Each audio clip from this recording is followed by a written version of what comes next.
오늘부터 스바냐 말씀을 전하겠습니다. 스바냐 말씀 총 3장으로 구성되어 있는데 특히 이 스바냐 말씀은 주의 날에 대해 언급을 해줍니다. 주의 날, 개역 성경으로는 여호와의 날. 성경에서 말하는 주의 날은 이스라엘 백성들은 주의 날을 기대했습니다. 그러나 자신들이 기대하던 그 주의 날은 평화로운 날, 회복시키는 날 이렇게 기대했지만 대언자들은 그런 주의 날은 없고 하나님께서 주의 날을 말씀하셨을 때는 그 날은 심판의 날이다, 멸하는 날이다 이렇게 말씀해 주셨습니다. 요엘 대언서에도 나오는 언급되는 말씀이고 특히 스바냐는 더 자세히 기록되어 있습니다. 그래서 우리 이런 대언서 말씀을 통해 죄가 얼마나 혹독한 대가를 치르는가, 하나님께서 죄악된 세상을 심판하실 수밖에 없는 하나님의 공의로운 또 거룩하신 성품을 잘 드러내 줍니다. 반복되는 이스라엘의 우상 숭배와 부정부패 또 종교적인 타락 모든 것은 하나님을 대적하였고 하나님께서는 그로 인해 이스라엘 백성들에게 주의 날이 바로 닥친다, 바로 주의 날이 엄습함으로 반드시 회개해야 된다, 회개의 필요성을 역설해 줍니다. 이 스바냐는 총 3단락으로 나누기도 합니다. 1장 2절부터 2장 3절까지 온 땅과 유대에 관한 심판, 그리고 2장 4절부터 3장 8절까지 민족들을 향한 심판, 그리고 3장 9절부터 마지막 절까지 민족들과 열방들과 유대의 회복에 대해 말을 해줍니다. 또 2개로 나누기도 합니다. 1장 2절부터 3장 8절까지 심판, 3장 9절부터 20절까지 회복, 이렇게 2개로 나누기도 합니다. 그래서 총 스바냐는 이스라엘의 심판뿐만 아니라 지구상의 모든 죄들에 대한 하나님의 심판을 언급합니다. 그래서 오늘 이 스바냐 말씀을 보시면 기록 시기가 주전 630년경 이렇게 적혀져 있습니다. 남왕국 유다 백성들과 전 세계 민족들을 대상으로 선포했다. 1장 1절에 나옵니다. 아몬의 아들 유다 왕 요시야 시대에, 이렇게 아몬의 아들 유다 왕 요시야. 요시야는 BC 641년에서 609년까지 통치했던 이스라엘의 3대 선왕 중에 한 사람입니다. 3대 선왕은 여호사밧, 히스기야, 요시야. 종교 개혁을 일으켜 하나님의 율법을 따르고자 했던 선왕 왕으로 불리웁니다. 이 요시야 왕 시대에 이 스바냐가 대언을 했는데 동시대의 대언자가 2사람 있습니다. 나훔과 에레미야. 나훔과 에레미야를 들 수 있습니다. 근데 이 보시면 다른 대언자와 다르게 무려 4대 걸쳐서 자신의 가족력을 밝혀줍니다. 히스기야의 4대 손이요, 아마랴의 증손이요, 그달리아의 손자요, 구시의 아들인 스바냐. 난 누구의 아들입니다. 대부분 이렇게 말하는데 무려 4대까지 거슬러 올라가 이렇게 자신의 신분을 드러내는데 여기에는 뭐 몇 가지 의견이 있는데 이제 가장 타당한 의견은 히스기야가 누굽니까? 그래서 여기에는 히스기야가 우리 3대 선왕 중에 한 명인 히스기야 왕이다 이렇게 다들 추정을 합니다. 그래서 이 스바냐가 우리 4대 위로 조상을 올라가면 우리 집안이 하나님의 말씀을 따르려 했던, 개혁을 했던 이런 집안이다. 히스기야 왕도 요시야가 본받아야 할 개혁의 선두주자였습니다. 이런 의미를 담고 있습니다. 이 히스기야는 개혁을 일으켰습니다. 그런데 그 아들 므낫세가 이스라엘에서는 찾아볼 수 없는 악행을 저질렀습니다. 우리 열왕기하 21장 1절에 보면 므낫세는 통치하기 시작할 때 12세였으며 그는 예루살렘에서 55년 동안 통치하였더라. 55년 동안 통치했는데 히스기야 계획했던 것을 완전히 거꾸로 뒤엎어 주의 집에다가 신당들을 세우고 바알 신당을 세우는 제단을 쌓는 극악을 행했습니다. 또 21장 5절에 또 그가 주의 집에 두드려 하늘의 온 군대를 위해 제단들을 쌓고 자기 아들을 불 가운데로 지나가게 하며 인신제사까지 했습니다. 자기 자녀를 죽이는 때를 관찰하여 기륭을 말하고 마술을 쓰며 불의인 영들과 마술사들과 관계를 맺고 주의 눈앞에서 사악한 일들을 많이 행하여 그 분의 분노를 일으켰다. 역대 왕 중에는 찾아볼 수 없는 이런 하나님께서 극도로 혐오하는 그런 죄악을 이 히스기야의 아들 므낫세가 저질렀습니다. 그래서 열왕기하 21장 11절에 유다 왕 므낫세가 이 가증한 일들을 행하였고 그의 전에 있었던 아모리 족속이 행한 모든 것보다 더 사악하게 행하였으며 자기 우상들로 유다 또한 죄짓게 하였다. 이방이었던 아모리 족속보다 더 사악한다. 그래서 유다 백성들로 하여금 함께 죄 가운데 빠지게 한 이 므낫세가 이런 악행을 저질렀고 이 므낫세가 죽은 후에 그의 아들 아몬이 집권을 하는데 아몬은 2년 동안만 집권을 하고 신하들에 의해 암살당합니다. 그 후에 요시야가 나이 8세 때에 등극을 하여 31년간 통치를 하는데 이 요시야는 성전에 있었던 율법책을 발견하고 대대적인 종교 개혁을 일으킵니다. 그리할 때 여대언자 훌다가 은혜로운 말을 주죠. 너 때는 내가 심판하지 않겠다. 너는 평안히 잠들게 한 후에 그때 심판하겠다. 그래도 심판을 유보했을 뿐이지 요시야의 종교 개혁에도 불구하고 하나님은 진노를 꺼뜨리지 않습니다. 그래서 열왕기하 23장 26절 보면 열왕기하 23장 26절 보면 그럼에도 불구하고 주께서 유다를 향해 자신의 분노를 타오르게 하실 때 보이신 자신의 그 크고 맹렬한 진노를 그치고 돌아서지 아니하셨으니 이는 므낫세가 그분을 자극하여 노엽게 한 모든 일 때문이더라. 요시야의 종교 개혁에도 불구하고 하나님께서는 므낫세가 저지른 악행 때문에 이스라엘을 파멸시킬 수밖에 없다. 이렇게 말씀을 하셨습니다. 그리고 요시야가 아무리 종교개혁을 일으켜도 뿌리를 뽑지 못했다는 것입니다.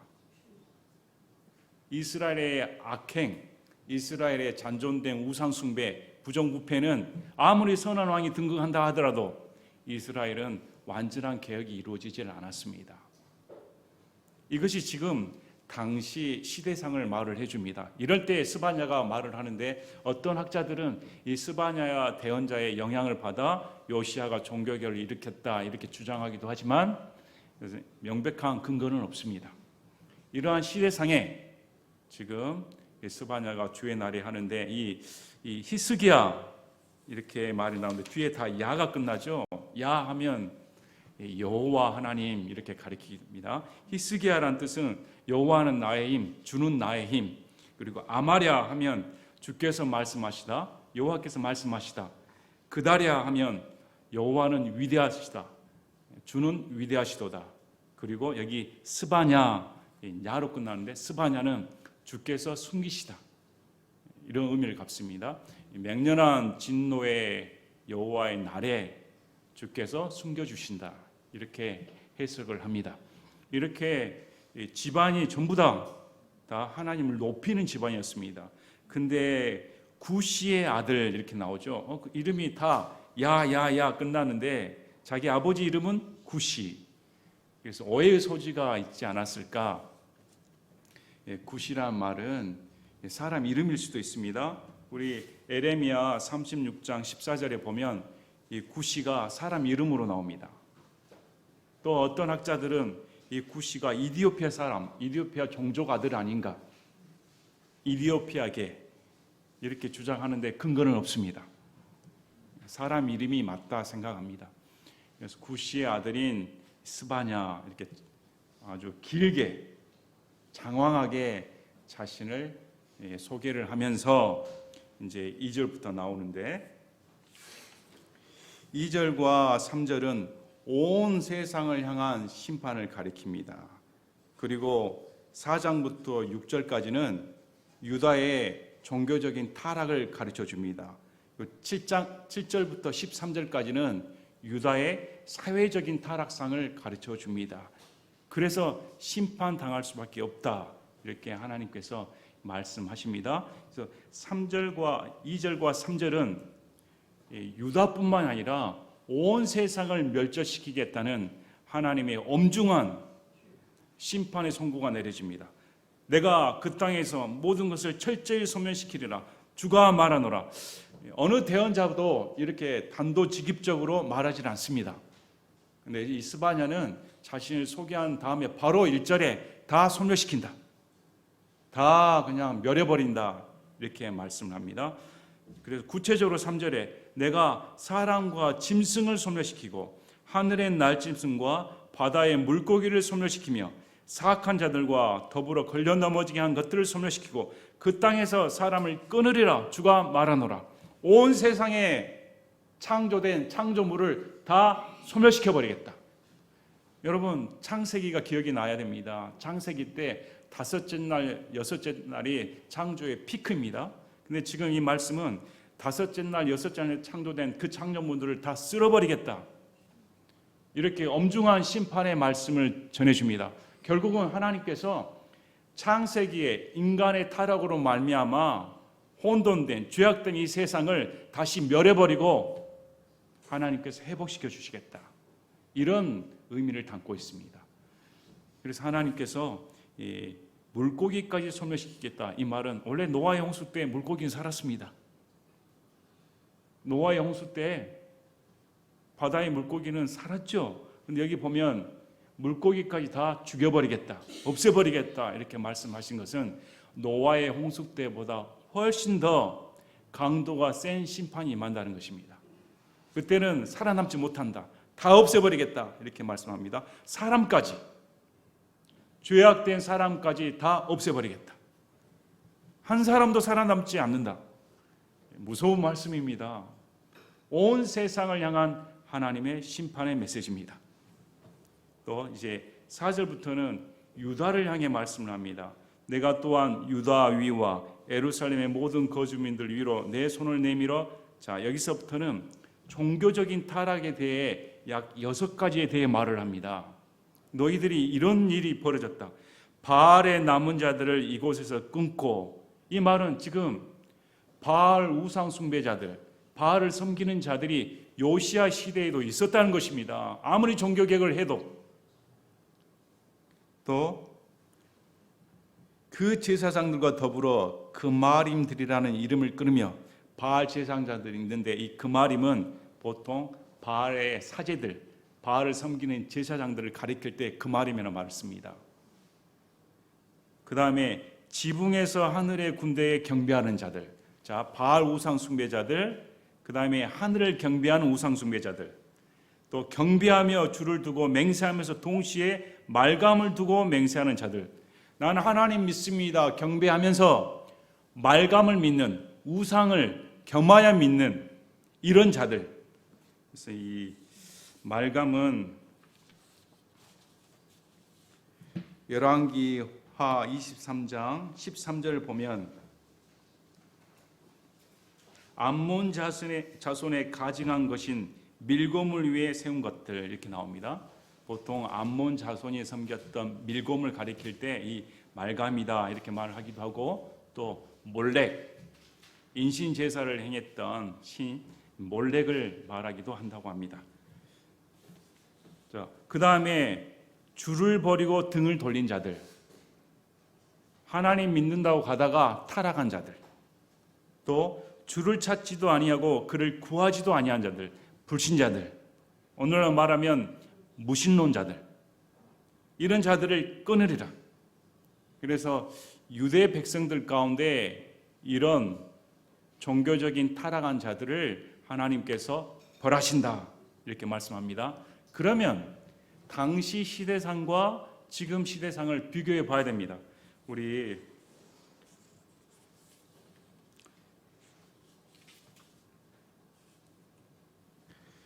요시야가 종교개혁을 일으킬 때 열왕기하 23장 4절을 보시기 바랍니다. 열왕기하 23장 4절.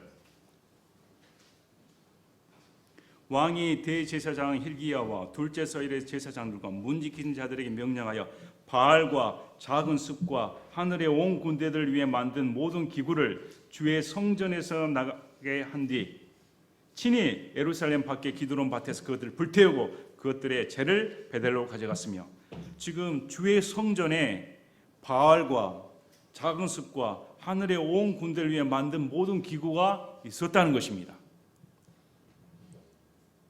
또 5절 보면 또 전에 유다 왕들이 임명하여 유다 도시들에 있는 상단들과 예루살렘 주변의 장소들에 분양하게 한 우상 숭배 제사장들을 제거하고 바알과 해와 달과 행성들과 하늘의 온 군대에게 분양한 자들도 제거했더라.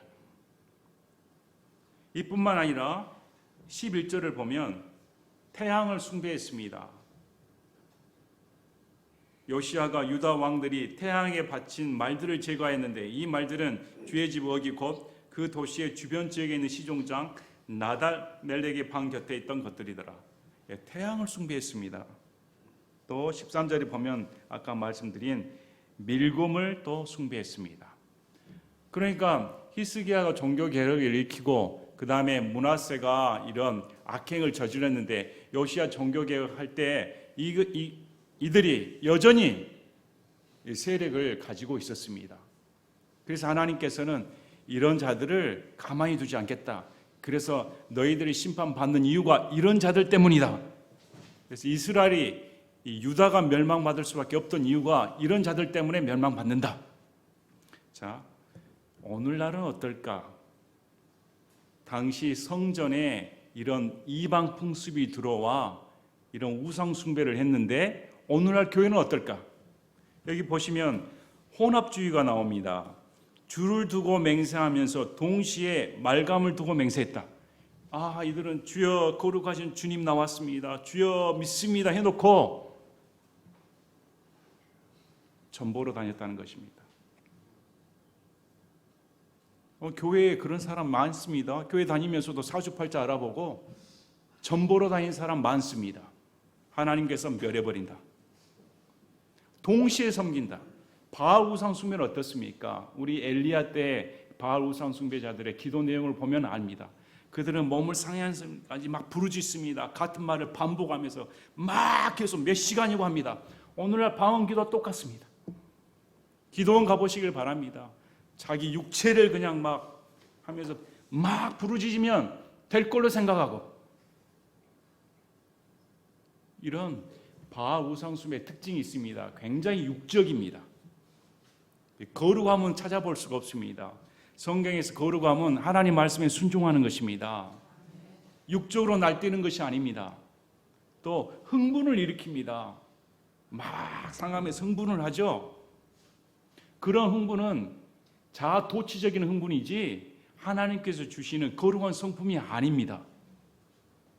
오늘날 성령 집회, 은사 집회, 방언 집회 다 바알 우상 숭배입니다. 면밀히 따지면. 기복신앙도 마찬가지고, 어떻게 세속적인 것이 들어와서 잘 먹고 잘 살자 할 수가 있습니까? 바알 우상 숭배입니다. 그래서 우리가 잘 기억해 두셔야 됩니다. 우리의 예배는 누구를 위한 것일까? 우리의 예배는 무엇 때문에 내가 드리고 있는 것일까?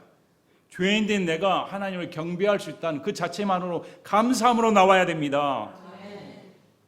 하나님을 찬양하는 자가 사랑하는 자가 아닙니다. 우리 예수님께서 나를 사랑하는 자는 나를 찬양하는 자이다 이렇게 말씀하지 않으셨습니다. 나를 사랑하는 자는 뭐라고 말씀합니까? 내 말을 지키는 자다. 예수님을 사랑하는 것은 100번 말로 울부짖으며 눈물 흘리며 찬양한다고 되는 것이 아닙니다. 말씀에 순종하는 자가 하나님을 사랑하는 자다. 그래서 우리 교회에 오셔서 또 이런 말을 종종 듣습니다. 내가 믿었던 것이 다 가짜였다. 내가 알았던 모든 것이 허상이었다. 우리는 사도행전 하지 않습니다. 그건 카톨릭 신앙이니까. 카톨릭은 기독교로 불릴 수가 없습니다. 아직도 교회 목사라고 한 분들이 기독교와 카톨릭도 구분을 못하니 이런 현실입니다. 그런 이교도 아닙니까? 아직도 유아 세례를 행하고 있으니, 아직도 여자에게 목사를 안수하고 있으니, 아직도 방언하고 있으니 다 성경에서 벗어난 것인데, 성경과 상관없는 그런 행위를 하는데, 그런 갈등이 생깁니다. 여기 와서 말씀을 봤더니 다 틀렸거든. 내가 틀렸나? 내가 이상하나? 남들이 다 저렇게 하는데, 큰 정신적인 혼란을 겪게 됩니다. 하나님 말씀이 이런다는데 왜 수많은 사람들이 사도행전을 하고 여자 목사 안수시키고 방언을 말하고 기복신앙을 외치며 저렇게 행동하고 있는데 뭐가 틀렸단 말인가? 성경에서 어떻게 말합니까? 재물과 예수님은 동시에 섬길 수 없다. 우리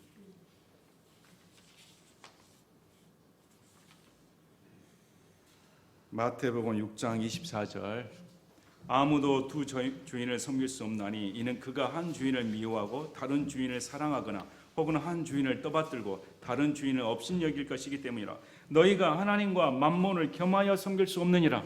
재물을 쫓아가면서 하나님 믿는다 할 수가 없다는 것입니다. 날마다 주식 보면서 하나님을 믿을 수가 없습니다.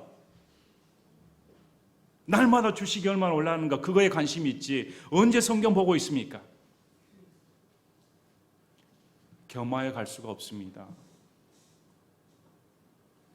이런 바알 우상 숭배, 만몬 신앙, 또 동시에 하나님을 섬기면서 우상 숭배하는 것, 결국 이런 것들은 우리 예배가 하나님을 섬기는 게 아니라 하나님만을 영화롭게 하지 않으면 나를 섬기고 있습니다. 내가 우상 숭배, 내가 우상이 되는 것입니다. 아마 많은 사람들이 자신이 우상 숭배한지도 모르고 오늘 또 드럼 치고 기타 치며 여기 젊은이들 많이 모인다고 막 방방방방 뜨며 교회 세력을 확장한다고 자랑하고 붕이 일어났다고 자랑하는데 다 허상입니다. 다 허상. 말씀이 빠져 있는데 말씀이 왜 빠져 있는가? 말씀이 들어가면 그런 짓 할 수가 없습니다. 이상하죠? 말씀이 충만하면 더 할 것 같은데 안 그렇습니다. 말씀을 알면 방언할 수가 없습니다. 제가 경험해 봐서 압니다. 제가 당사자니까. 참 내가 잘못 믿었구나. 내가 뭘 믿었단 말인가. 내가 믿는 하나님에 대해 너무 몰랐구나. 내가 성경에 대해 너무 무지했구나. 성경 하나님은 거룩하신 하나님인데 그분은 세상과 또 육적인 것과 구별시키는 분입니다. 구분하는 것입니다. 거룩이라는 건 구분되었다는 말입니다. 그래서 이런 자들 또 하나님께서 믿다가 타락한 자들 심판한다.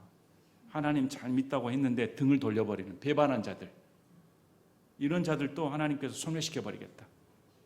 그 다음에 하나님이 어디가 있어? 세상이 이렇게 잘 돌아가는데 오늘 또 해는 뜨고 달도 뜨고 내일도 우리는 숨 들이마시면서 쉬는데 무슨 세상에 심판이 있어? 나는 아쉬운 거 하나도 없어. 하나님을 찾지도 구하지도 아니하는 자들, 무신론자들, 하나님이 없다 하는 자들 내가 다 멸해버리겠다. 용서받을 수 없는 것입니다. 하늘을 경배하는 자들, 점치는 자들, 창조물인데 태양이나 달은 하나님께서 인류에게 하나님의 존재를 가르쳐주기 위한 그런 창조물에 불과한데 이 태양이나 달을 섬기는, 이슬람은 달을 섬깁니다. 또 오늘 말씀처럼 이교도들이 태양을 숭배합니다. 일요일은 태양신 숭배 날입니다. 썬데이 아닙니까?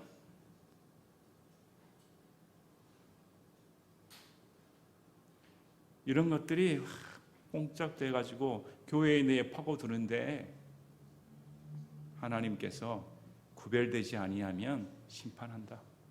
또 요시야가 아무리 종교개혁을 일으켜도 뿌리 깊은 너희의 그 죄악된 본성, 우상 숭배를 하는 그 달콤한 유혹 뿌리치지 못함으로 너희는 멸망당할 수밖에 없다. 더 이상 돌이킬 수 없는 지경에 빠졌으니까 오늘날 교회도 마찬가지입니다. 교회가 변화될 것이다. 교회가 더 나아질 것이다. 아니요. 더 나빠지면 나빠지지 좋아질 수가 없습니다. 이미 한계점에 도달했다고 생각합니다. 왜? 말씀을 안 보니까. 성경대로 안 하니까. 성경은 전혀 집어치고 그냥 눈에 보이는 거, 마음에 감동 주는 거, 그것만 쫓아가니까. 어떻게 하나님이 말씀하시겠습니까? 말씀을 해도 듣지 않는데 하나님께서 여러분에게 음성으로 들려주십니까? 꿈으로 보여주십니까? 환상을 보여주십니까? 하나님께서 우리에게 계시하는 방법은 두 가지밖에 없습니다. 온 천하 만물 창조물의 세계를 봐라. 그리고 두 번째 성경입니다. 성경을 통해 우리에게 말씀을 하시는데 듣지 않겠다니, 안 듣는데, 더 이상 안 듣는데 어떻게 말씀하신단 말입니까? 그래서 우리 교회도 참 구별돼야겠다. 우리 교회라도 참 더 하나님 앞에 바로 서도록 정말 말씀 중심으로 살아야겠다. 이렇게 생각해야 됩니다. 자, 이제 7절 보시기 바랍니다. 이게 사회적인 타락상이 필연적으로 나옵니다. 종교가 타락했으니까, 하나님을 두려워하지 않으니까 사회적인 타락은 필연적인 결과입니다. 예수님 믿는 사람은 반드시 필연적인 결과를 낳아야 됩니다. 여기 교회를 나와 예수님을 더 사랑하는데 집에 있는 부인이나 남편을 소홀히 한다든지 자녀를 소홀히 한다든지, 이것은 말이 안 되는 소리입니다. 내가 예수님을 사랑하면 남편을 더 사랑해야 되고, 내가 예수님을 사랑하면 아내를 더 사랑해야 되고, 내가 예수님을 사랑하면 자녀를 더 사랑해야 되고, 이것이 기본이죠. 내가 예수님을 사랑하면 안 믿는 불신자들, 또 나보다 더 못한 사람들 도와줘야 되지 않습니까? 자신을 살펴볼 수 있어야 됩니다. 내가 예수 믿는다면서도 남을 미워하거나 헐뜯하거나 증오심이 있으면 내가 회개해야 됩니다. 마음을 찢고 회개해야 됩니다.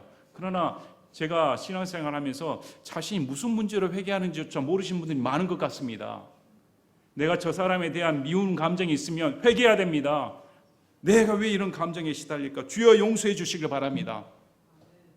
그것이 정상적인 방법인데, 회개를 해야 사람이 달라집니다. 회개를 해야. 자, 7절 보시기 바랍니다. 너는 주 하나님의 얼굴 앞에서 잠잠히 있을지어다. 이 너는 주 하나님의 얼굴 앞에서 잠잠히 있을지어다, 이 말씀은 원래 성전 예배를 드릴 때 제사장이 하는 말이라고 합니다. 성전 예배를 드릴 때는 침묵해야 됩니다. 거룩하니까. 헌물을 드릴 때나 헌물을 잡을 때나 일절 잡담이나 이런 말소리가 섞여서는 안 됩니다. 완전히 집중해서 하나님께 예배드리는, 잠잠해야 됩니다. 교회도 마찬가지입니다. 예배를 드리는데 옆 사람하고 잡담을 한다든지 어수선하게 돌아다닌다든지, 이것은 허용할 수가 없습니다. 오늘 말씀 보시기 바랍니다. 주 하나님의 얼굴 앞에서 잠잠히 있어라. 침묵하고 말씀에 귀를 기울이라는 것입니다. 자, 주의 날이 가까이 왔다. 심판 날입니다. 주의 날은. 주의 날이 가까이 왔다. 아주 문전에 바로 앞으로 닥쳤다. 주가 희생물을 예비하고 자신의 손님들을 초대하였느니라. 예배를 드릴 때, 헌물을 드릴 때 희생물을 예비합니다. 그런데 지금 이 희생물을 대제사장이 드리는 게 아니라 지금 누가 준비했다고 말합니까? 하나님께서 희생물을 준비하고 손님들을 초대했다. 그래서 이 희생물은 제사장이 먹고 그 다음에 남은 것들은 드리는 자, 준 자가 함께 먹는, 나누어 먹는 그런 헌물로 보입니다. 그런데 지금 이 희생물이 뭘까요? 바로 뒤에 나옵니다. 주의 희생물을 잡는 날에 내가 통치자들과 왕의 아이들과 낯선 의복을 입은 모든 자들, 이 희생물이 세 가지가 나옵니다. 통치자들, 왕의 아이들, 낯선 의복을 입은 모든 자들. 그 다음 뒤에 나오죠.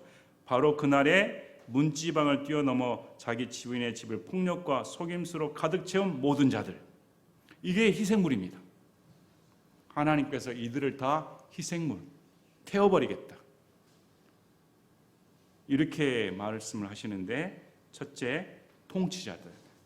그때는 부정부패가 심했습니다. 하나님을 두려워하지 않아 사악하게 거짓과 폭력으로 자신의 배를 채운 자들이 가득했습니다.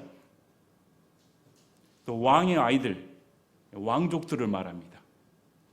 또 낯선 의복을 입은 모든 자들, 예배를 드릴 때 제사장이면 제사장 옷을 입고 드려야 되며, 또 유대인이라면 유대인 복장이 있을 텐데 이방인의 옷을 입은 자들이 있었다는 것입니다. 이건 뭘 의미할까요? 이방신의 또 이방 풍습에 젖어들어 그들과 구별되지 못하고 이방 문화에 흡수돼 버린 자들, 교회에 다니면서 거룩하게 하나님을 섬겨야 할 텐데 세상에 흡수되는 자들, 이런 낯선 의복을 입은 자들을 다 희생물로 만들어버리겠다. 또한 바로 그날에 문지방을 뛰어넘어 자기 주인의 집을 폭력과 속임수로 가득 채운 모든 자들이 문지방을 뛰어넘어 이렇게 적어져 있는데, 우리 사무엘상 5장 보면은 블레셋이 다곤 신당에 하나님의 언약궤를 두었더니 이 다곤 신상이 거꾸러져 버립니다. 거꾸러져 가지고 손과 발이 잘리고 목이 달아나 버리죠.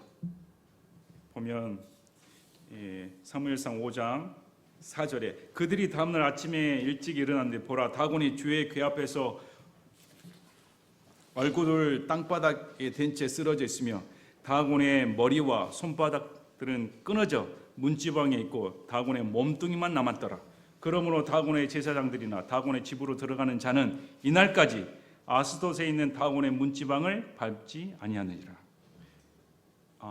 이 문지방은 이거 밟아서는 안 돼. 다곤이 쓰러진 곳이야. 근데 지금 보면 문지방을 뛰어넘었다. 문지방을 밟지 않고 지나갔다는 것이죠. 이건 지금 성전에 이런 자들이 있었다는 것입니다. 여전히 이 다곤 섬겼던 그 풍습을 그대로 가지고 와서 문지방을 밟지 않는 이런 자들을 내가 소멸시켜 버리겠다. 자, 그래서 어떤 일이 벌어졌는가? 10절에 주가 말하노라. 그날의 물고기 문에서는 부르짖는 소리가, 둘째 문에서는 울부짖는 소리가, 작은 산들에서는 크게 무너지는 소리가, 막대스 거주민들은 너는 울부짖으라. 네 군데서 소리가 납니다. 이건 동서남북으로 말합니다. 물고기 문은 북쪽에 있는데 지중해로부터 생선이 이 물고기 문으로 들어와 어시장에 가장 가까운 통로로 여기를 사용했다고 합니다. 생선 시장으로 가장 접근할 수 있는 그 문이 물고기 문. 또 둘째 문이 나오는데, 둘째 문은 서쪽에 위치한 부유층이 사는 곳이라고 알려져 있습니다. 도시 서쪽 언덕에 위치한, 그 다음에 작은 산들 나오는데, 이 작은 산들은 보통 우상 숭배하는 곳이 아닌가 이렇게 해석을 합니다. 또 막데스 거주민, 이 막데스도 어딘지는 구체적인 곳은 모르지만 아마 이 도시 안에 저지대층, 좀 파인 곳 이렇게 의미를 한다고 합니다. 그래서 이 네 곳에서, 동서남북 이 네 곳에서 다 곡하는 소리, 울부짖는 소리, 어디를 가든 다 울부짖는 소리, 이쪽을 가도 울부짖고 저쪽을 가도 울부짖고 전부 통곡하는 소리, 도시 전체가 통곡하는 소리가 꽉 차 있다. 장사하는 모든 백성이 패망하였고 은을 나르는 모든 자들이 끊어졌다. 이런 형국에 빠진다. 그리고 12절 13절을 보면 그때 내가 등불을 가지고 예루살렘을 뒤져서 자기의 술 찌꺼기 침점을 위해 자리를 잡고 마음속으로 이르기를 주께서는 손도 행하지 아니하시며 악도 행하지 아니하시리라 하는 사람들을 벌하리니. 이 그때 내가가 누굽니까? 하나님입니다. 하나님께서 등불을 가지고 꼭꼭 숨어라. 어디 숨어 있지? 다 잡아내겠다. 숨어 있는 자들이 술 찌꺼기 침점을 위해 자리를 잡고 마음속으로. 그래서 포도즙을 담그면 오래 놔두면 바로가 되어 포도주가 됩니다. 그래서 상층은 맑은 액체가 되고 찌꺼기들은 바닥에 가라앉습니다. 그래서 맑은 액체는 포도주로 마시면 되고 이 찌꺼기들은 오래 놔두면 부패하여 곰팡이가 핍니다. 더럽습니다. 근데 이 자들이 그 찌꺼기, 이 더러운 마음, 부패된 마음 가운데 다 앉아 있으면서 하나님이 어디 계셔? 하나님은 벌하지도 않고 계시도 않아. 아무 일도 행하지 않아. 이런 자들 속속 내가 등불을 가지고 찾아내야 다 죽이겠다. 이렇게 말씀합니다. 피할 수가 없습니다. 그러므로 그들의 재물이 전리품이 되고 그들의 집이 황폐하게 되리라. 그들이 또한 집을 지어도 거기 거주하지 못하며 포도원을 세워도 그것의 포도즙을 마시지 못하리라. 여기 사람들이 일반적으로 이 세 가지를 의지를 합니다. 첫째, 재물입니다. 은행에 돈 많이 놔두면 든든하죠. 밖에 나가도 외출할 때 지갑에 돈이 없으면 허전합니다. 지갑에 주머니에 돈이 있으면 든든하죠. 하물며 은행에 돈이 많이 있으면 어딜 가도 좀 어깨에 힘이 들어가고 사는데 부족함이 없다. 그런데 재물이 없으면 뭔가 부족하니까 불안에 떨기도 합니다. 재물이 너희 힘의 근원이라면 없애버리겠다. 그리고 집도 지어도 없애버리겠다. 집이 제대로 내 집 장만하기 어렵죠?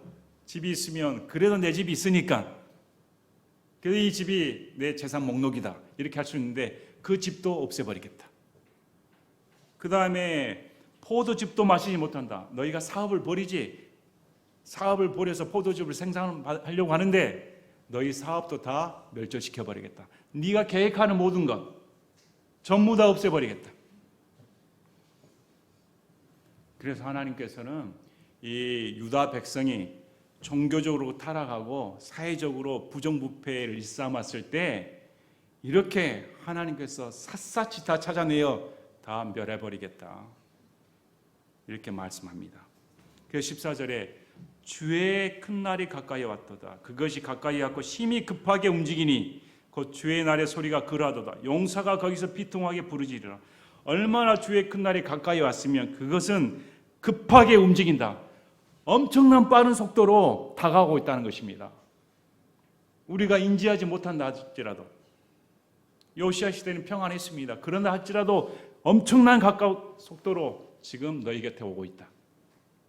그날 어떤 날입니까? 용사가 그래도 이스라엘 백성들을 위해 나가서 싸워주는 적군과 싸워주는 그 용사들이 맥을 못 추고 그냥 비통하게 부르짖는 그런 처지에 빠진다. 그날은 진노의 날이다. 고난과 고통의 날이며 피폐함과 황폐함의 날이요 어둡고 캄캄한 날이며 구름과 짙은 어둠의 날이다. 하나님께서 진노를 쏟아붓는 날 온 세상이 캄캄해져 버립니다. 고통뿐입니다. 희망을 찾을 수가 없습니다. 그분이 분노하시면 요새 도시들과 높은 망대들 대적하여 이제 하나님께서 쳐들어갑니다. 너희가 도시들을 요새처럼 만들고 높은 망대에 있는데 나팔 소리와 경고 소리를 내는데 한번 상대해 보라는 것입니다. 내가 사람들에게 고통을 가져와 그들이 눈먼 사람들처럼 걷게 하리니 이는 그들이 주에게 죄를 지었기 때문이라. 자, 이들이 심판받는 이유를 딱 하나 됩니다. 뭐라고 말합니까? 주에게 죄를 지었다. 하나님께 죄를 지은 자는 명명백백히 심판당할 수밖에 없습니다. 가끔 전도를 하면 그래도 난 저 사람보다 나은데요. 그래도 뭐 천국이 있으면 그래도 죄 짓지 않으면 천국 가는 거 아닙니까? 이렇게 멋모르는 소리를 합니다. 정말 그 사람 죄를 안 지었을까? 거울을 안 보니까 그렇죠. 거울을 안 보니까 뭐가 묻어있는지는 모르죠. 한 번씩 고깃집에 가가지고 고기 먹으면 자기 이빨에 고기가 낀지도 모르고 씩 웃다가 보면 웃음이 나올 때가 있습니다. 거울을 안 보니까. 성경을 안 보니까 본인이 죄인인지 모르는 것 같습니다. 성경을 보면 완전히 우리가 다 해체돼 버립니다. 우와, 나는 정말 머리끝에서 발끝까지 세포 하나하나가 온통 죄덩어리구나. 완전히 죄 그 자체구나. 죄 그 자체입니다.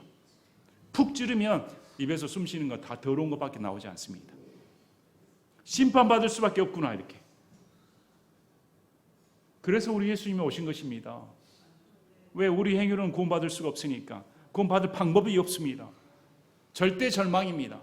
이럴 때 예수님이 완전한 은혜를 주시기 위해 단번 구속을 행하시기 위해 단 한 번 영원히 끝장내겠다. 십자가상에서 다 이루었다. 우리의 모든 죄가를 다 치르셨다. 내가 해야 할 모든 행위, 율법의 의로운 행위를 다 하나님께서 예수님이 다 끝마쳐 주셨다. 완전한 의를 이루어 주셨다. 그분을 믿기만 하면 믿음이 너무 중요합니다. 정말 믿음이 중요합니다. 구원받을 수 있는 유일한 방법은 믿는 방법밖에 없습니다.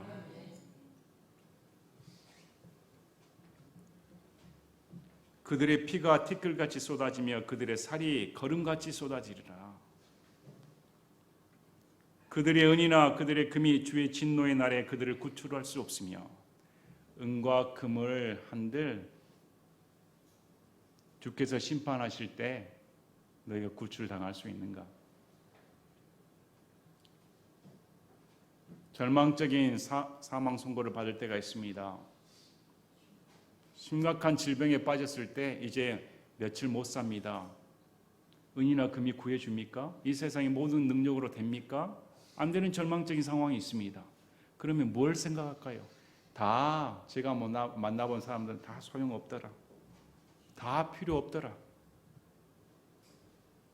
하나님만 생각해야 됩니다. 하나님만. 이제 뭐가 남겠습니까? 하나님만 이렇게. 우리 인생이 길어야 80입니다. 90, 100, 120세. 길어야 뭘 언제 여기서 죽치고 뭐 100년, 200년 더 살 것 같습니까? 누가 먼저 갈지 아무도 모릅니다. 우리 하나님 앞에 설 때 어떻게 될까? 그래서 예수님이 너무 좋습니다. 이 예수님께서 이 내 죄를 담당하셨다는 이 사실 하나만으로 어떻게 이 죄인된 나를 이렇게 구원해 주셨을까? 이것이 온 인생을 변화시킵니다. 온 가치관을 변화시킵니다. 그분 앞에 다갈 수 있도록 그분을 아니까 다른 사람들의 허물을 덮을 수가 있습니다. 그분을 아니까 다른 사람들을 섬겨줄 수가 있습니다. 그분을 아니까 내 목소리를 내지 않습니다. 그분을 아니까 교회에서 자랑하지 않습니다. 그분을 아는가 모르는가 보면합니다. 그래서 우리가 참 그분을 예수님이 누구신가 참 어떻게 멸망받을 수밖에 없던 이런 나를 위해 예수님이 오셨을까? 또 앞으로 이 하나님의 거룩함을 알았더라면 이 세상을 보는 눈이 달라집니다. 이제까지는 이 세상에 파묻혀 샀을 때는 뭐가 뭔지 하나도 모릅니다. 다 화장실에 있을 때 냄새 난지도 모르죠. 밖에 있어야 제가 화장실이다 알지. 여기 세상 가운데 있을 때 구원받을 때는 이게 완전히 옮겨져 있습니다. 옮겨져 있다 보니까 다시 돌아보니까 와 세상이 이렇게 더럽다니. 이 세상은 명령받을 수밖에 없구나. 더 심해지고 있구나. 매스컴이나 사람들의 사상이 진짜 악랄하구나. 저렇게 악랄해질 수가 있을까? 그래서 이 스바냐 대언서 말씀을 보시면서 경각심을 가지고 또 아울러 항상 대언자가 가리키는 것은 십자가. 예수 그리스도의 십자가상으로 우리를 데려다 줍니다. 나 같은 죄인을 왜 어떻게 이렇게 십자가에 달리셔서 나를 구출해 주셨을까? 은과 금으로 나는 구원받지 못하는데 이 세상이 전부인 줄 알고 살았는데 돈이 전부인 줄 알고 살았는데 건강이 전부인 줄 알고 살았는데 자녀가 잘된 것을 거기에 소망 두었는데 예수님 알면 다 필요 없구나. 예수님밖에 없구나. 자, 그 온 땅에 그의 질투인 불에 삼켜지리니 이는 그가 그 땅에 거하는 모든 자들을 매우 신속히 제거할 것이기 때문이라. 주의 날은 반드시 닥칩니다. 온 세상이 아직 멸망당하지 않았습니다. 아직 주의 날이 오지 않았습니다. 그러나 대언서의 말씀은 지금 신속하게 다가가고 있다. 이렇게 말씀을 합니다. 그래서 오늘 말씀을 보시면서 우리 눈이 열어져 가지고 하나님의 성품이 이러시구나. 진짜 하나님은 하나님만 높임을 받기를 원하십니다. 우리 마음 가운데 우상은 누구일까? 내 남편일까? 내 자식일까? 아니면 나일까? 뭐일까? 한번 잘 생각해 보시길 바랍니다. 나는 하나님을 섬긴다면서 나를 섬기고 있나? 하나님을 섬긴다면서 세상과 짝하고 있는가? 나는 하나님을 섬긴다면서 양다리 걸치고 있는가? 아니면 믿다가 나는 타락한 자인가? 하나님을 찾지도 구하지도 않은 자인가? 한번 우리 마음을 되새겨 보셔야 됩니다. 하나님은 철저하게 심판하신 분입니다. 심판의 무서움을 아는 자가 십자가로 도망갑니다. 심판의 처절함을 아는 자가 예수님의 사랑에 눈물을 흘립니다. 바로 예수님 믿으시고 하나님을 높이는 우리 교회 되기를 진심으로 바랍니다. 제가 기도하고 마치겠습니다.